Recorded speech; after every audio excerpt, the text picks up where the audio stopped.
Hello students, मैं हूं प्रेम प्रकाश प्रभाकर और आप देख रहे हैं अनोखी पाठशाला। आज का हमारा टॉपिक है एनसीईआरटी 10th क्लास का पहला अध्याय चैप्टर नंबर 1 जो वास्तविक संख्या है अर्थात रियल नंबर से है। इसमें हम जितने भी वस्तुनिष्ठ क्वेश्चन आएंगे उसको हम आज देखेंगे। इसी वीडियो में सब वस्तुनिष्ठ क्वेश्चन हम करेंगे। तो आइए एक एक करके प्रारंभ करते हैं। पहला क्वेश्चन है 5/30 का दशमलव प्रसार क्या होगा। तो ऑप्शन दिया हुआ है सान, अनवसानी आवर्ती, अनवसानी अनावर्ती और इनमें से कोई नहीं है। और ऑप्शन हो सकता है। तो हम 5/30 हम जानते हैं कि यदि किसी भिन्न का हर 2 to the power m into 5 to the power n के रूप का हो तो दशमलव प्रसार शांत होता है, अन्यथा अनवसानी आवर्ती होता है। तो देखते हैं 5/30 ये कटेगा 6, 1/6 ये हो जाएगा 1/2 गुना 3। तो इसमें 5 नहीं है, 3 है। तो ये शांत नहीं होगा, अनवसानी आवर्ती होगा। और ये इसलिए नहीं होगा क्योंकि ये अपरिमेय संख्या का दशमलव प्रसार होता है, अनवसानी अनावर्ती। चलिए दूसरा क्वेश्चन करते हैं। 5 - √2 क्या है। 5 - √2 क्या है। ऑप्शन है परिमेय संख्या, अपरिमेय संख्या, पूर्ण संख्या, भिन्न। तो 5 हम जानते हैं कि 5 जो है परिमेय है और √2 अपरिमेय है। तो हम जानते हैं कि परिमेय तथा अपरिमेय का जोड़ अथवा घटाव अपरिमेय होता है। परिमेय तथा अपरिमेय का जोड़ अथवा घटाव अपरिमेय होता है। यहाँ प्लस भी होता तो अपरिमेय ही होता। तो ये हो गया अपरिमेय संख्या।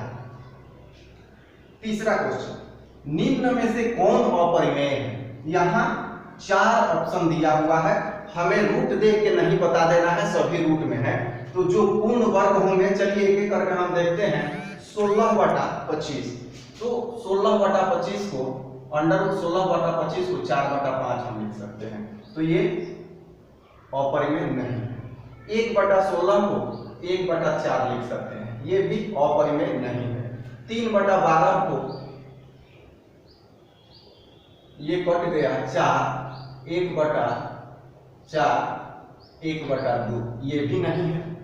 बचा ये 5/4 तो √5/2 होगा। तो ये अपरिमेय है। निम्न में से कौन अपरिमेय है हमने चेक कर लिया।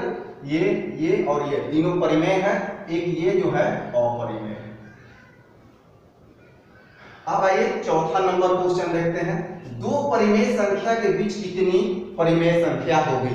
तो हम जानते हैं कि 2 परिमेय संख्या के बीच अनगिनत रूप से परिमेय संख्याएं होती हैं। क्यों होती हैं। तो कोई भी 2 संख्या, जैसे मान लीजिए एक 2 हो गया, एक 3 हो गया, तो बीच की संख्या 2 + 3/2।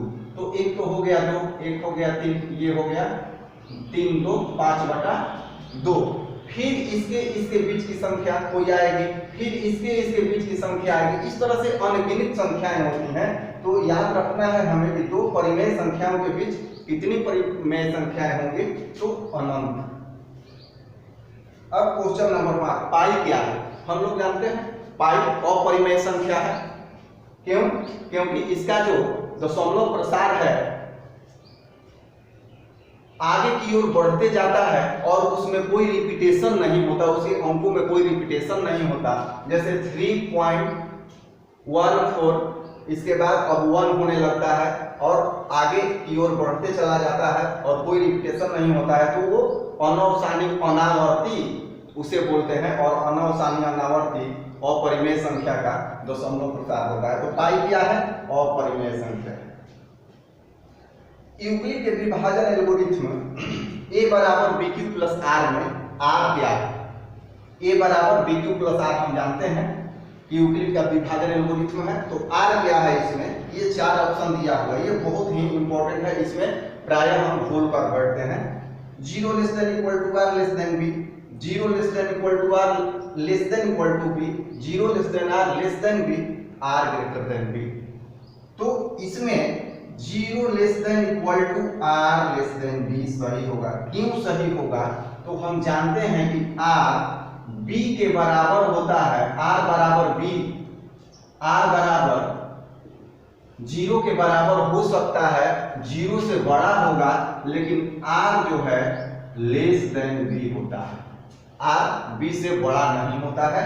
तो ये सभी कैंसिल होंगे और ये सही होगा कि आर जीरो के बराबर है और जीरो से बड़ा होगा लेकिन बी से छोटा होगा। तो आर का रेंज हमेशा जीरो और बी के बीच में होता है, किंतु वह जीरो के बराबर भी होता है। इसलिए ऑप्शन नंबर ए, विकल्प नंबर ए हमारा सही है। अब हम 7वां नंबर देखते हैं। 3.5333 dot dot up to infinite क्या है? तो पूर्णांक तो है नहीं, अपरिमेय संख्या, परिमेय संख्या इस दो में से कोई है तो चलिए देखते हैं। 3.5 3 को 3 पर रेकरिंग कर देंगे और ये रिपीटेशन हो रहा है तो 3 पे रेकरिंग हो जाएगा। और ये दशमलव प्रसार जो है परिमेय संख्या का होता है, अनवसानी आवर्ती बोलते हैं इसको, तो ये परिमेय संख्या है। तो अभी हम लोगों ने 7 देखा क्वेश्चन, फिर आगे अभी इसी वीडियो में हम लोग देखेंगे। हम ये मिटा के लिख रहे हैं, तब तक आप लोग वीडियो पॉज करके हो सके तो एक बार पीछे से देख लीजिए, तब तक हम पीछे से लिखते हैं और फिर इसकी आगे प्रारंभ करेंगे। चलिए पीछे एक बार देख लिया होगा आप लोगों ने। अब 8वां क्वेश्चन हम प्रारंभ करते हैं। प्रत्येक वास्तविक संख्या होती है, प्रत्येक वास्तविक संख्या होती है। ऑप्शन है परिमेय, अपरिमेय, परिमेय और अपरिमेय, और डी है इनमें से कोई नहीं। तो हम जानते हैं कि परिमेय और अपरिमेय दोनों जो संख्याएं हैं ये वास्तविक संख्या से ही आती हैं। तो हम कहेंगे कि वास्तविक संख्या परिमेय और अपरिमेय दोनों है, क्योंकि परिमेय और अपरिमेय दोनों वास्तविक संख्या से ही निकल के आती है। C number. अब 9 नंबर क्वेश्चन, निम्नलिखित में कौन अभाज्य है? निम्नलिखित में कौन अभाज्य है ये हमें बताना है। तो अभाज्य गुणनखंड विधि से हम देख लेंगे। 9 का 3 गुना 3 21, 7 गुना 3 23, नहीं होगा 25, 5 गुना 5, तो 23 इसमें है जिसका अभाज्य गुणनखंड नहीं हो रहा है, तो ये अभाज्य है। 10 नंबर क्वेश्चन, दो लगातार सम संख्याओं का HCF, इंपोर्टेंट क्वेश्चन, दो लगातार सम संख्याओं का HCF क्या होगा? तो कोई भी दो लगातार संख्याएं हैं तो उसका HCF हमेशा 2 होगा।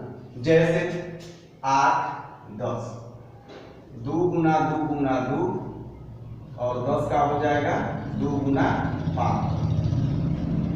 कोई भी संख्या हम ले लें 10 12, तो 2 गुना 5, 2 गुना 2 गुना 3, 2 ही होगा। तो ये याद रखेंगे हम कि दो लगातार सम संख्याओं का HCF हमेशा 2 होगा। अब इसी से रिलेटेड दो संख्याएं A और B का गुणनफल, दो संख्याएं A और B का गुणनफल होता है। ऑप्शन दिया है HCF गुना LCM, LCM जोड़ HCF, HCF LCM। तो हम जानते हैं कि दो संख्याओं का गुणनफल उसके लसअ और मसअ के गुणनफल के बराबर होता है, अर्थात HCF और LCM के गुणनफल के बराबर होता है। तो ये होगा ऑप्शन ए, सही होगा। अब है क्वेश्चन नंबर 12, दो अभाज्य संख्याओं का HCF होता है। दो अभाज्य संख्याएं हैं, जैसे एक है, एक संख्या है अभाज्य 7 और एक है ज्ञात, या एक है 13 और एक है 19। तो ऐसी संख्याएं हैं, इनका क्या होगा HCF। तो जब भी अभाज्य संख्याएं होंगी और उनका HCF निकालना होगा, 2 है या 2 से अधिक भी है अभाज्य, तो उनका HCF हमेशा 1 होगा। क्यों 1 होगा? तो हम 7 को लिख सकते हैं 7 गुना 1, 11 को लिख सकते हैं 11 गुना 1, तो 1 दोनों में है। इस तरह से हमेशा 1 होता है, जिनमें कोई उभयनिष्ठ गुणनफल न हो, गुणनखंड न हो, 1 को छोड़ के। अब 13 नंबर क्वेश्चन, संख्या 6 टू द पावर n शून्य पर समाप्त होगी यदि इसके अभाज्य गुणनखंड में 5 के अलावे कम से कम एक और कौन सा अभाज्य गुणनखंड है? ये NCERT में है, क्वेश्चन भी है, थ्योरी में भी है। तो हम जानते हैं कि कोई भी संख्या शून्य पर तभी समाप्त होती है जब उसका अभाज्य गुणनखंड जब किया जाए तो कम से कम 1 2 हो उसमें और 1 5 हो, ये कम से कम होना चाहिए 1 तभी वो शून्य पे समाप्त होगी। तो यहाँ 5 तो दिया गया है, 5 के अलावा और कौन आएगा तो 2 आए, जब 2 आए तो शून्य पे समाप्त होगी। तो ये हुआ इसका आंसर। अब चलिए फिर आप लोग एक बार मिला लीजिए, तब तक मैं फिर बोर्ड क्लियर करके फिर कुछ क्वेश्चन ला रहा हूँ। अभी तक आपने हमारे चैनल को सब्सक्राइब नहीं किया है तो सब्सक्राइब कीजिए, अपने दोस्तों में शेयर कीजिए। और आज जो क्वेश्चन होने वाला है वास्तविक संख्या, अपने 5 साल 6 साल के एक्सपीरियंस से मैं ये बता रहा हूँ कि अगले जो मैट्रिक का एग्जाम है उसमें अगर वास्तविक संख्या से क्वेश्चन ऑब्जेक्टिव में आएगा तो इससे बाहर नहीं होगा, इसी से रिलेटेड होगा, इसी कॉन्सेप्ट से रिलेटेड होगा, डाटा भले चेंज हो। तो चलिए आगे देखते हैं। तो चलिए इसके आगे क्वेश्चन देखते हैं, 15 नंबर से प्रारंभ करते हैं। उम्मीद है कि पीछे आप लोगों ने ठीक से देख लिया होगा एक बार।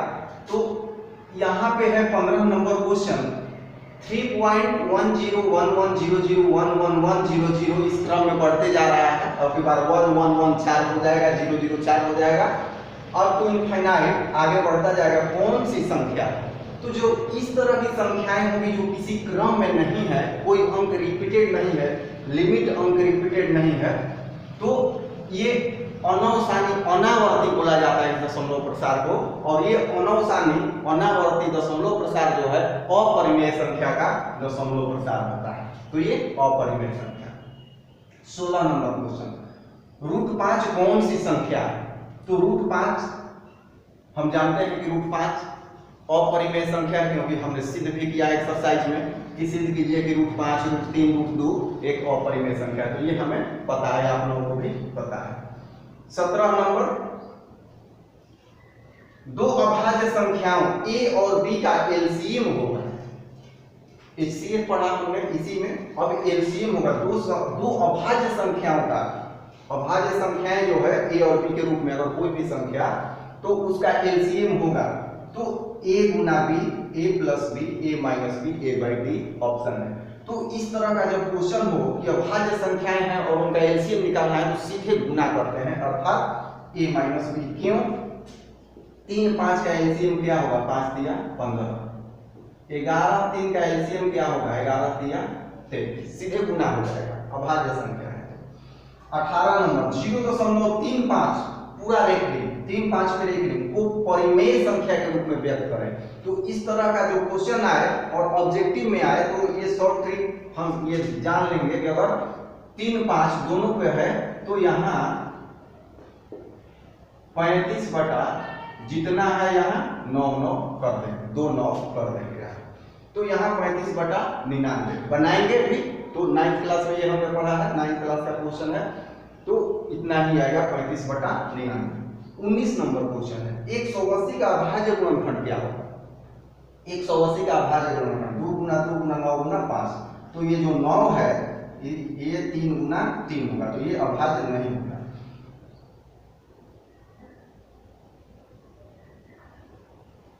ये नहीं होगा। 4 है, 2 गुना 2 होगा, ये भी नहीं होगा। 2 गुना 2 गुना 3 गुना 3 गुना 5, इसमें से जितनी भी अभाज्य संख्याएं सभी अभाज्य रूप में अब हो गई हैं, किसी को हम विभाजित नहीं कर सकते, तो ये अभाज्य गुणनखंड के रूप में। 18 9 दूनी 18, 3 3 2 10, 5 गुना 2, तो ये भी नहीं। अभाज्य गुणनखंड का मतलब और नहीं तोड़ा जा सके उसे तो उसको इसको तोड़ा जा सकता है 2 गुना 2, इसको तोड़ा जा सकता है 3 गुना 3, तो ये नहीं है, इसको नहीं तोड़ सकते हैं, तो ये अभाज्य गुणनखंड के रूप में है। अब यूक्लिड विभाजन एल्गोरिथ्म संबंधित है, किससे संबंधित है? तो हम जानते हैं भाग लेमन। यूक्लिड के विभाजन एल्गोरिथ्म से हम भाग भी बनाते हैं, HCF बनाते हैं, तो ये HCF से संबंधित है।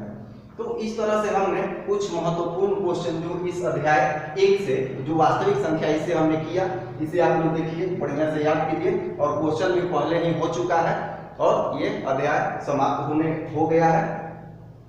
आपसे यही रिक्वेस्ट है कि हमारे चैनल को सब्सक्राइब करें, दोस्तों में शेयर करें, उन्हें भी बताएं, उन्हें भी लाभान्वित करें। धन्यवाद।